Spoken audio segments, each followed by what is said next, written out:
Welcome to my channel study with me 3535।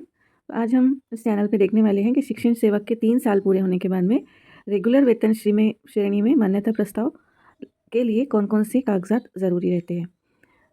3 साल आपके हो गए कंप्लीट, तो आपको अब रेगुलर पेमेंट मिलना चाहिए, तो उसके लिए क्या क्या आपको देना पड़ेगा, कौन से कागजात।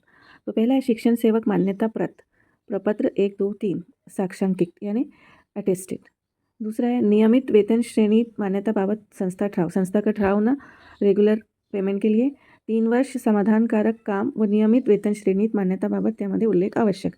उसमें इस बात का जिक्र होना चाहिए कि 3 साल आपने समाधानकारक इत्मीनान बख्श काम किया है और नियमित वेतन श्रेणी का मान्यता आपको दी जाती है। फिर तीसरा है नियमित वेतन श्रेणीमधील आदेश, नियमित वेतन श्रेणी का आदेश होना, ऑर्डर होना उसका।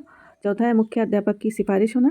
और पांचवा है न्याय प्रवेश प्रकरण नसल्याबाबतचा दाखला, यानी कोर्ट में आप पे कोई केस वगैरह नहीं चल रहा, आप किसी केस में शामिल नहीं है, इसका आपको एक सर्टिफिकेट देना पड़ेगा।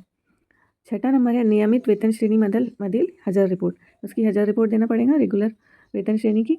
सातवा शिक्षण सेवक नियुक्ती मान्यतेपासून 3 वर्षाचे उपस्थिती प्रमाणपत्र व रजेचा तपशील, यानी आप वहाँ 3 साल तक के आपने काम किया, प्रेजेंट थे, और आपने कौन कौन सी छुट्टियाँ ली, किरकोळ रजा व दीर्घ रजा स्वतंत्र, यानी CL और जो लॉन्ग लीव रहती उसके बारे में अलग अलग से तफसील होना। नंबर 8 है शाळेची सेवक संच मान्यता प्रत व अनुसूची, यानी स्कूल की संच मान्यता सेवक की और लिस्ट उसकी। 9वां है 3 वर्षाचे गोपनीय अहवाल, 3 साल का गोपनीय अहवाल।